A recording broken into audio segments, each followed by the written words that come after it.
affiché sur certains paquets de cigarettes. La mesure sera d'ailleurs bientôt obligatoire courant avril. On en parlera également tout à l'heure à 18h30. Voilà pour le programme. Avant les sports, d'abord comme chaque soir, la carte blanche offerte ce soir à Rokhaya Diallo.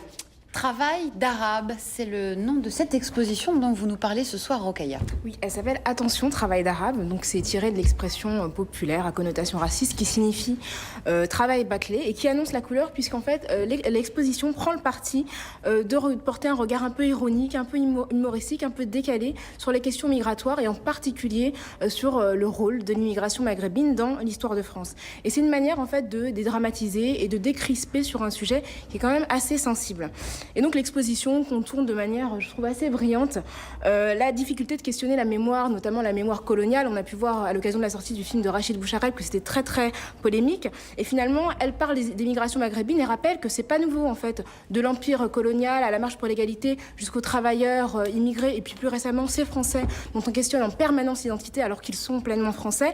Finalement, elle arrive à pointer du doigt tous ces petits stéréotypes. Elle tourne en dérision les préjugés qui sont présents dans les médias, dans la publicité, mais aussi qui s'expriment chez les politiques. On a pu voir par exemple que les politiques souvent associent immigration, fauteurs de troubles et délinquance.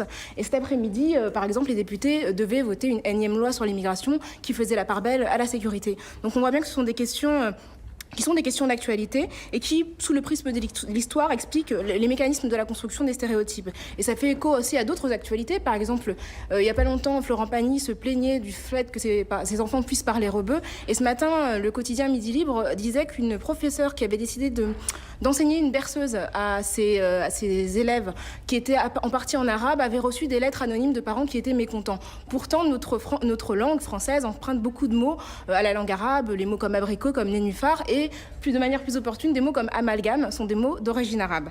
Et l'expo, finalement, elle montre, il y a une des affiches en fait qui reprend la maxime nos ancêtres les Gaulois, qui la détourne en disant nos ancêtres les Arméniens, nos ancêtres les Tziganes, les Vietnamiens, les Chinois, les Juifs, etc. Et finalement qui montre que l'histoire de France est riche de cette immigration. Et donc elle a lieu à la Bellevilloise jusqu'au 24 février. Et en fait, on peut la voir pour justement porter un nouveau regard sur les questions migratoires. Dans le 20e arrondissement de Paris. Dans le 20e arrondissement de Paris, tout à fait. Je la recommande parce qu'elle est drôle et vraiment sympathique. Bon. Merci Rokhaya, vous restez avec nous. On vous retrouve pour votre deuxième carte blanche à 18h30. 18h20 en attendant les sports avec Julien qui nous a rejoint. Julien, on démarre avec la Ligue des Champions. Grosse affiche ce soir. Barcelone qui va défier Arsenal sur ses terres. Exactement. On va revoir quand même le tableau de ces huitièmes de finale pour bien comprendre où nous en sommes. Il y a eu 2 matchs hier soir. À la surprise de Tottenham à Milan, on va y revenir. Le match nul de Valence contre Schalke. Et oui, ce soir, Julien, c'est l'affiche, la piste aux étoiles entre Arsenal et FC Barcelone. Toutes les